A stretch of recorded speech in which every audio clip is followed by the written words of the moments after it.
नमस्कार प्यारे विद्यार्थियों, एनकेएस कंपटीशन क्लासेस में आप लोगों का हार्दिक अभिनंदन है। आप लोगों को मैं करा रहा हूँ आरपीएससी सेकंड ग्रेड के बायोलॉजी के जो प्रीवियस ईयर के क्वेश्चन पेपर हैं वो करवा रहा हूँ। ठीक है, तो उसमें हम आपके 2 पेपर कर चुके हैं। आज हम देखने वाले हैं कौन सा संस्कृत विभाग द्वारा आयोजित विज्ञान का जो पेपर था 2022 में जो हुआ था उसके बारे में हम डिस्कस करेंगे। इसमें हम बायोलॉजी क्वेश्चन लेंगे और बेटा बायोलॉजी के क्वेश्चन हमेशा आप लोगों के एनसीईआरटी से ही पूछे जा रहे हैं, तो आप कोशिश करिए कि एनसीईआरटी को ही पढ़ाएं। ठीक है, देखते हैं, करते हैं पहला क्वेश्चन स्टार्ट। और कौन सा पेपर है वो बता दूं। देखो ये पेपर है आपका 14/2/2023। ये 14 फरवरी का पेपर है जो आपका 2023 में हुआ था। पेपर सेकंड में भी हम साइंस के क्वेश्चन करेंगे। पहला क्वेश्चन पढ़ते हैं और देखते हैं।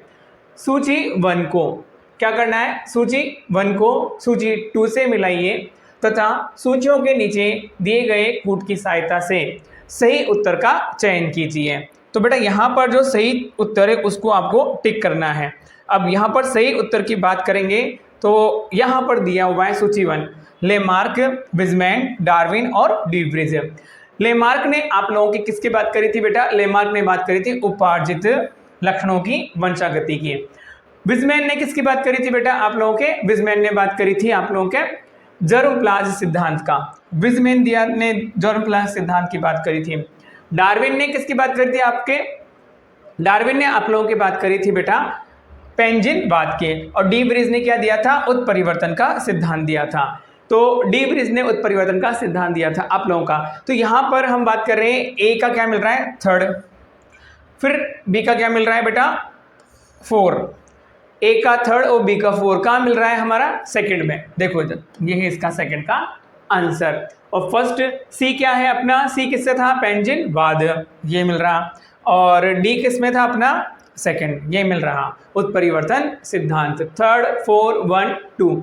तो ये तो आप लोगों का विकास वाले सिद्धांत से, इवोल्यूशन वाले सिद्धांत से क्वेश्चन। नेक्स्ट क्वेश्चन पे चलते हैं। देखो इधर, निम्नलिखित में से कौन सा सुमिलित है? कौन सा सुमिलित है? ये आप लोगों का ब्रीथिंग एंड एक्सचेंज वाले चैप्टर से है, श्वसन से।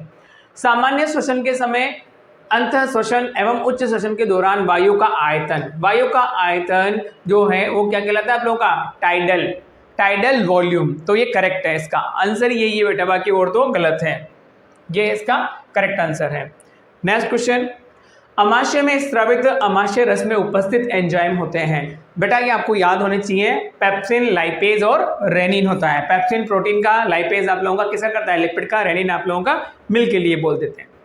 पेशी कोशिकाओं में ऑक्सीजन की अनुपस्थिति में ग्लूकोज के विघटन से बनने वाला अंतिम उत्पाद। पेशी कोशिकाओं में ऑक्सीजन की अनुपस्थिति, एनारोबिक रेस्पिरेशन में आप लोगों का बनता है लैक्टिक एसिड प्लस क्या? एनर्जी बनती है यहाँ पर। तो ये इसका आंसर है। नेक्स्ट, निम्नलिखित में से किसका मध्यवर्ती पोषी नहीं होता? तो बेटा ये आपको याद रखना है, गोलकृमि का मध्यवर्ती पोषी नहीं होता। निम्नलिखित में से कौन सी लाइव एटीन्यूटेड वैक्सीन का सही उदाहरण है? लाइव एटीन्यूटेड वैक्सीन मतलब बेटा आप लोगों को यहाँ पर जो वैक्सीन दी जाती है वो जीवित होती है, लेकिन उसमें जीवित विषाणु में इतनी क्षमता नहीं होती कि वो आपके अंदर जाके इन्फेक्शन करे, बट वो आपका इम्यून सिस्टम को क्या कर सकता है? एक्टिव कर सकता है। क्वेश्चन नंबर 6 का आप लोगों को आंसर देखना है। आंसर क्या है आप लोगों का? BCG वैक्सीन लाइव एटीन्यूटेड वैक्सीन है। शाइने डेल ग्रेनो का क्रम निम्नलिखित में से किसमें पाया जाता है? बेटा ये जब किसमें पाया जाता है? mRNA में। तो यहाँ पर स्टार्टिंग में हम बोलते हैं mRNA पे छोटी यूनिट या बड़ी यूनिट जो आप लोगों की चिपकती है किसकी? राइबोसोम की। तो वो किसको पहचान कर चिपकती है? वो होती है mRNA पर शाइने डेलोग्राम को जानकर। द्विनयन सूत्रता को प्रदर्शित किया जा सकता है। बेटा ये ऐसा कुछ भी नहीं होता और ये ऐसा भी कुछ नहीं होता। 2n-2 and 2n+2, तो इसको हम इंग्लिश में बोलते हैं नलिसोमी। तो नलसोमी का है 2n-2 के द्वारा। 64 क्वेश्चन देखो, निम्नलिखित में से कौन सा एक हेमिकोडेटा का उदाहरण है? हेमिकोडेटा का उदाहरण है आप लोगों का बेटा 64 की बात कर रहे हैं। 64 का आंसर क्या है? 3 बेलेनोग्लोसस। निम्नलिखित में से कौन सा कॉकरोच के गमनांक का सबसे लंबा भाग है? टीबिया इसका सबसे लंबा भाग होता है। नेक्स्ट क्वेश्चन पे चलते हैं बेटा। देखो 66, नीचे दिए गए कूटों की सहायता से मालवेसी कुल के विशिष्ट लक्षणों का चयन कीजिए। तो मालवेसी लक्षण मालवे से कुल के लक्षण, दल की संख्या 5 होती है, बेटा ये सही है। पुंकेसर असंख्य और एक समूह में संगीत होते हैं, और जायांग द्विअंडपी, तो बेटा यहाँ पर 66 का आंसर हम बात करें, ये तो सही है 100%, लेकिन जायांग द्विअंडपी नहीं होता, ए और बी इसका सही है, तो कौन सा है आप लोगों का सेकंड इसका आंसर है, 66 का आंसर है बेटा बी। देखो इधर निम्नलिखित में से कौन सी सबसे पुरानी सतत सेल है, तो ये है HeLa। नेक्स्ट, पाइनस में अगुणित संरचनाएं होती है। पाइनस आप लोगों का जिम्नोस्पर्म में आता है बेटा। अब जिम्नोस्पर्म में आप लोगों को सबको पता है कि भ्रूणपोष तो हैप्लॉइड होता ही है, तो 100% भ्रूणपोष वाले ऑप्शंस, तो ये तो गया। गुरु बीजाणु, भ्रूणपोष व भ्रूण, भ्रूण तो बेटा 2n होता है, तो ये भी गया। लघु बीजाणु, गुरु बीजाणु एवं भ्रूणपोष। पर्ण, बेटा पर्ण क्या होती है, 2n होती है, तो 100% 69 का आंसर क्या हो गया, 2। निम्नलिखित में से कौन सा खनिज पादपों में नाइट्रोजन उपापचय के लिए आवश्यक है? एनसीईआरटी में दिया हुआ है मोलिब्डेनम, MO, ठीक है, ये नाइट्रोजनेज एंजाइम के लिए आवश्यक होता है। भ्रूण कोश के प्रकार को वंश कॉलम जिसमें वह पाया जाता है से सुमिलित कर कॉलम के नीचे दिए कूटों की सहायता से उत्तर का चयन कीजिए। तो भ्रूण कोश के प्रकार है यहाँ पर, एक बीजाणुक चतुष्केंद्रकी भ्रूण कोश, ये डायरेक्ट याद रखना है आप लोगों को भाई 70 का आंसर क्या आएगा। तो यहाँ पर एक बीजाणु चतुष्केंद्रकी भ्रूण कोश किसमें पाया जाता है बेटा, आइनोथीरा में। द्विबीजाणुक अष्टकेंद्र की भ्रूण कोश किसमें पाया जाता है बेटा, आप लोगों का ये पाया जाता है एंडायोमियन में। चतुष बीजाणु और 16 केंद्र की भ्रूण कोश ये भी किसमें पाया जाता है, आप लोगों का याद रखना है आप लोगों को कि ये पाया जाता है इसमें पेपेरोमिया में। और लास्ट अपना चतुष बीजाणु 8 केंद्र की भ्रूण कोश पाया जाता है फ्रिटिलेरिया में। तो आप लोगों का यहाँ पर आंसर हमें मिल रहा है first, fourth, second and third. Answer इसका फर्स्ट है, डायरेक्ट याद रखना बेटा, आप लोगों को याद रखने वाली चीजें। देखो बेटा नेक्स्ट क्वेश्चन अपना, प्रकाश संश्लेषण के दौरान निम्नलिखित में से कौन सा मेसोफिल कोशिकाओं में संश्लेषित होता है और वहां से पूल आच्छादित कोशिकाओं में स्थानांतरित होता है? अब बेटा यहाँ बंडल शीट की बात कर रहा है, बंडल शीट हमें किससे मिलता है, C4 प्लांट में। तो यहाँ पर क्या होगा भाई, कौन स्थानांतरित होगा C4 प्लांट में, तो C4 एसिड, ऑक्सिलोएसिटिक एसिड। आंसर इसका क्या है अपना फर्स्ट। नेक्स्ट क्वेश्चन, चिर भ्रूणता शब्द का प्रतिपादन किया, तो आप लोगों को याद रखना है जूलियस कॉलमैन के द्वारा। 74 का आंसर क्या है बेटा, 2। निम्नलिखित में से कौन सा निरोधात्मक स्नायु संचारी और प्राकृतिक रूप से अमाइनो एसिड है? तो बेटा गाबा एक अमाइनो एसिड है यहाँ पर, जो क्या है, एक निरोधात्मक स्नायु संचारी है। नेक्स्ट, खरपरा भृंग का वैज्ञानिक नाम क्या है? तो आप लोगों को याद रखना है बेटा, ये खरपरा का वैज्ञानिक नाम क्या है आप लोगों का, 76 ट्रोगोडर्मा ग्रेनिरियम। 76 का आंसर है बेटा 3। नेक्स्ट अपन चलते हैं, देखो इधर एडिनोसिन। एडिनोसिन क्या है, आप सबको पता है एडिनोसिन क्या है आप लोगों का। एडिनोसिन की बात करें तो ये एडिनोसिन आप लोगों का एक नाइट्रोजन युक्त कार्बनिक क्षारक है, एक राइबोन्यूक्लिक एसिड है, एक राइबोन्यूक्लियोटाइड है। तो बेटा आप लोगों का ये सबको पता होना चाहिए क्या है ये। 122 का आंसर आप मुझे बताइए सोच के। असत्य कथन का चयन कीजिए। सूक्ष्म नलिकाएं कोशिकाओं के आकार को बनाए रखने में सहायक होती है। असत्य कथन, सूक्ष्म नलिकाएं मतलब माइक्रोट्यूब्यूल्स है। सूक्ष्म नलिकाएं कोशिका पट्टी का निर्माण में भाग लेती हैं। सूक्ष्म नलिकाओं कोशिका के गमन से संबंध है। सूक्ष्म नलिकाएं अंतः कोशिकीय परिवहन में भाग लेती हैं। 123 का आंसर आप मुझे बताओ, 123 का आंसर क्या आएगा, सोच के देखो। और ये सेल वाला क्वेश्चन है, तो सूक्ष्म नलिकाएं कोशिका पट्टी के निर्माण में भाग लेती हैं। असत्य कथन के बारे में बोल रहा है, ये सब करती है बट किसके, सेल प्लेट के फॉर्मेशन में नहीं भाग लेती, ठीक है, ये कोशिका विभाजन में भाग लेती हैं। काइटिन का बहुलक है, काइटिन बहुलक है। काइटिन क्या होता है, फंजाई की सेल वॉल काइटिन की बनी होती है। फंजाई की सेल वॉल किसकी बनी होती है, काइटिन की। तो काइटिन का बहुलक क्या है, ग्लूकोज का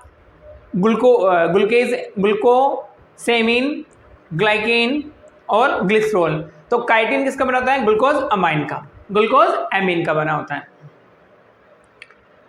अब नेक्स्ट क्वेश्चन ये है अपना, सूची 1 का सूची 2 से मिलान कीजिए तथा सूचियों के नीचे दिए गए कूटों की सहायता से सही उत्तर का चयन कीजिए। तो यहाँ पर दिया हुआ है अनुवांशिक विकार और इधर दी है आपकी सूची। इधर दिया हुआ है दात्री कोशिका अरक्तता, सिकल सेल एनीमिया होती है गुणसूत्र नंबर 11 पर। तो फर्स्ट का क्या है बेटा, थर्ड। फर्स्ट का क्या है, थर्ड। पुटीय तंतु, पुटीय तंतु वाला आप लोगों का क्या होता है गुणसूत्र क्रमांक 7 पर। सिस्टिक फाइब्रोसिस वगैरह जो बोल देते हैं हम लोग, वर्णांतता किस पे होती है, एक्स के गुणसूत्र पर। इसका आंसर क्या है 2, ये मिला हुआ है, सॉरी यहाँ मिलेगा ये। नेक्स्ट फिनाइल केटोन्यूरिया क्या होती है गुणसूत्र नंबर 12 पे। तो डी का फर्स्ट किस में है, ए में और बी में, लेकिन ए का क्या मिल रहा है हमें, थर्ड। तो ये रहा सेकंड, इसका आंसर है सेकंड, थर्ड, फोर्थ, सेकंड और 1। नेक्स्ट क्वेश्चन पे चलते हैं। मानव में ए बी और रक्त समूह का किसका प्रकार का उदाहरण है, एक तरह से सहप्रभाविता का। ए बी ओ ये कौन सी शो करते हैं, सहप्रभाविता शो करते हैं। निम्नलिखित में से किसमें नर व मादा गेमेटोफाइट का स्वतंत्र रूप से अस्तित्व नहीं होता। ब्रायोफाइटा में, टेरिडोफाइटा में, जिम्नोस्पर्म में, ब्रायोफाइटा व जिम्नोस्पर्म में। क्या बोल रहा है ये, नर व मादा गेमेटोफाइट का स्वतंत्र रूप से अस्तित्व नहीं होता। तो यहाँ पर गेमेटोफाइट फ्री होता है एक तरह से, टेरिडोफाइटा में गेमेटोफाइट फ्री होता है, जिम्नोस्पर्म में 100%। बात करते हैं 127 का आंसर आप लोगों का, देखो बताओ मुझे क्या आएगा 127 का आंसर, सोच के देखो आप लोगों का 127 का आंसर क्या है 3। जिम्नोस्पर्म में आप लोगों का गेमेटोफाइट फ्री नहीं होता, वो अटैच्ड रहता है। संघ सिलेंट्रेटा के निम्नलिखित किस जंतु में वाट पुटीधर उपस्थित होते हैं। 128 का आंसर बताइए मुझे। ट्यूबी, पोरा, पेनिटुला, वेलिला और फाइसियोला। तो किसमें आप लोगों का पुटीधर उपस्थित होता है, सिलेंट्रेटा का जो एनिमल जो सिलेंट्रेटा का है उसमें। 128 का आंसर बताना मुझे आप लोग, भाई आप भी जवाब दो और इधर से बच्चे बैठे वो भी जवाब देंगे। मुझे बताओ भाई 128 का आंसर क्या आएगा भाई, फेसियोला। समुद्री घोड़ा सदस्य है साइक्लोस्टोमेटा का, ऑस्ट्रिक्थिस का, कॉन्ड्रिक्थिस का व एम्फीबिया का। एम्फीबिया आप लोगों को पता है क्या होता है, एम्फीबियन से उभयचर को बोलते हैं हम, ठीक है। तो ये तो आप लोगों के किसकी बात कर रहा है, समुद्री घोड़ा किसका सदस्य है, समुद्री घोड़ा आप लोगों का सदस्य होता है, सेकंड की बात करेंगे हम, ऑस्ट्रिक्थिस का। नेक्स्ट क्वेश्चन है इसका, वन्य जीव संरक्षण अधिनियम किस वर्ष में प्रभावी आया। इसका आंसर आप मुझे बताएंगे। 130 का आंसर कब आया है प्रभाव में, 130 का आंसर 172 में। और वन्य जीव अभ्यारण्य कहाँ पर है इंडिया में, देहरादून में। इससे पहले वाला क्वेश्चन हम पढ़ चुके थे अगले पेपर में। निम्नलिखित में से कौन सा प्रकाश रसायन धूम में द्वितीयक अग्रगामी के रूप में कार्य करता है। सेकेंडरी के बाद पूछ रहा है ये बेटा, सेकेंडरी कौन होते हैं, जो आप लोगों का ओजोन। राजस्थान में निम्नलिखित में से कौन सा आर्थिक रूप से महत्वपूर्ण पादप क्रांतिक विलुप्त के कगार पर है। विलुप्त के कगार पर जो पादप है उसके बारे में आपको बताना है। 130 सेप्रोपेजिया ओडोरेटा, डायरेक्ट याद रखने हैं तो आप लोगों को, इसमें कोई चेंजेस नहीं होते, टाइम के अकॉर्डिंग अपडेशन आते रहते हैं इसमें। निम्नलिखित में से कौन सा रेस्ट्रिक्शन एंडोन्यूक्लियस एंजाइम है, ये तो सबको पता है बेटा, EcoRI। कॉस्मिड वाहक सर्वप्रथम विकसित किया गया किसके द्वारा, कॉस्मिड वाहक आप लोगों को प्लाज्मिड वगैरह जो हम पढ़ते हैं, कॉस्मिड भी हम पढ़ते हैं, तो कॉस्मिड वाहक किसके द्वारा, साइंटिस्ट हैं बारबरा हॉर्न व जॉन कॉलिंस के द्वारा। नेक्स्ट क्वेश्चन, निम्नलिखित में से किसकी पॉलीमरेज चेन रिएक्शन में के दौरान आवश्यकता नहीं होती।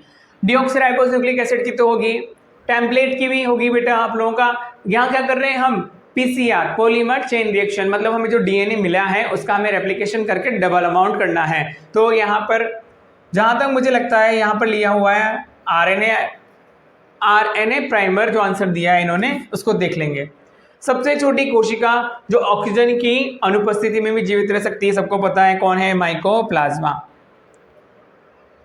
वायरस है मृतोपजीवी, विकल्पी परजीवी, अविकल्पी परजीवी, विकल्पी मृतोपजीवी।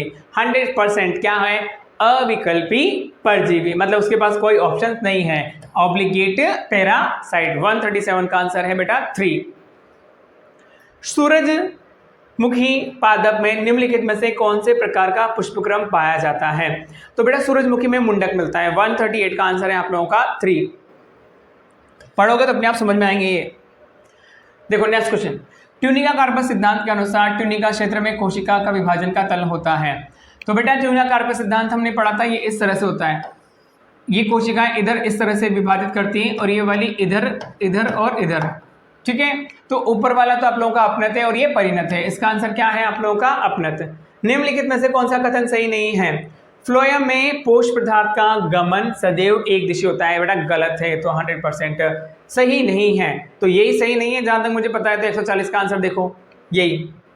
नेक्स्ट, पौधों में जल अवशोषण के दौरान जल का परिचलन जो बिना कोशिका झिल्ली से गुजरे अंतर कोशिकीय स्थान में कोशिका भित्ति के साथ साथ होता है कहलाता है एपोप्लास्ट गति, सुसंगठित गति, वाष्पोत्सर्जन व गटेशन। आप लोगों की बेटा दो तरह की होती है, एक तो एपोप्लास्ट और सिम्प्लास्ट। कोशिका भित्ति के द्वारा होता है ना, तो उसे हम बोलते हैं नॉर्मली एपोप्लास्ट। 141 का 1, ये डायग्राम एनसीईआरटी में दिया हुआ है। ऑक्सीडेटिव फॉस्फोराइलेशन होता है। ऑक्सीडेटिव फॉस्फोराइलेशन का मतलब है ऑक्सीजन की प्रेजेंस में एटीपी का बनना, और ये होता है माइटोकॉन्ड्रिया में। 142 का आंसर आप लोग चेक कर लीजिए, क्या आएगा? 3 आएगा। 142 का आंसर 3।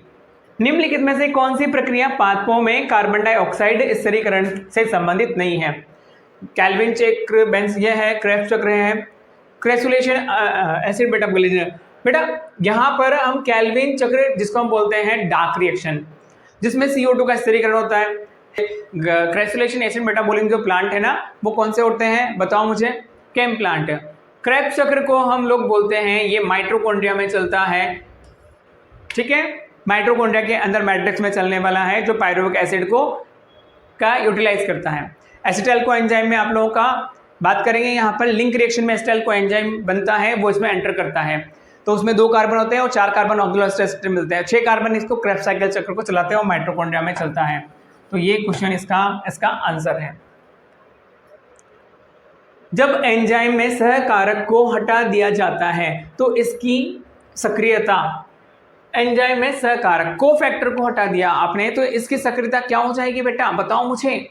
समाप्त हो जाएगी, क्योंकि ये तो उसी से चल रहा था। नेक्स्ट क्वेश्चन, नेक्स्ट देखो, साइनाइड जंतु को साइटोक्रोम ऑक्सीडेज एंजाइम को संदमित करके मारता है। साइनाइड यह एक उदाहरण है अप्रतिस्पर्धी निरोधी का। बेटा ये भी आप जब रेस्पिरेशन पढ़ोगे प्लांट्स में तो वहां आ जाता है। तो अप्रतिस्पर्धी निरोधी इसका उदाहरण है ये। निम्नलिखित में से कौन सा प्राकृतिक फाइटोहार्मोन नहीं है? फाइटोहार्मोन जो क्या होते हैं आप लोगों के प्रकाश उद्दीपक का कार्य कर रहे हैं, एक तरह से फाइटोहार्मोन कहलाते हैं। 146 का आंसर आप लोगों को बताना है मुझे, क्या है? एक मेलिक हाइड्रोजाइड, ये एक आप लोगों का प्राकृतिक फाइटोहार्मोन नहीं है। निम्नलिखित में से कौन सा पादप वृद्धि नियामक धान के बैकएंड रोग के लिए उत्तरदायी है? जिब्रेलिन बेटा, जिब्रेलिन। चने में जब देखा था, चावल में जब देखा था, कुछ चावल के पौधे क्या हो गए थे? लंबे हो गए थे। तो 147 का आंसर आप लोगों का जिब्रेलिन आएगा। जिब्रेलिन फिजिकुराई यहाँ पर फंजाई की वजह से होता है एक तरह से। स्पर्मेटिड की शुक्राणु में परिवर्तन की प्रक्रिया कहलाती है। स्पर्मेटिड के शुक्राणु में परिवर्तन की प्रक्रिया क्या कहलाती है बेटा? आप लोगों को सबको पता है, स्पर्मियोजेनेसिस। 149, गैस्ट्रुलेशन के समय बनने वाली गुहिका को क्या बोलते हैं? बताओ मुझे इसका आंसर, चारों ऑप्शंस पढ़ के। 149 को आधात्र, ब्रांचिंग, डिसेंट एवं प्राकृतिक वर्ण किसकी 2 मूल संकल्पनाएं हैं? प्राकृतिक वर्ण की बात यहां पर कौन करता है? कौन करता है बेटा? डार्विन वाद करता है, ठीक है। यहां तक मैंने आप लोगों को ये इसके पेपर कंप्लीट करा दिए हैं संस्कृत विभाग के बायोलॉजी के। अब जो भी आप लोगों के आगे के पेपर है मैं वो करा दूंगा। आपको जो भी डाउट है मुझे कमेंट करके बता सकते हैं। Thank you so much.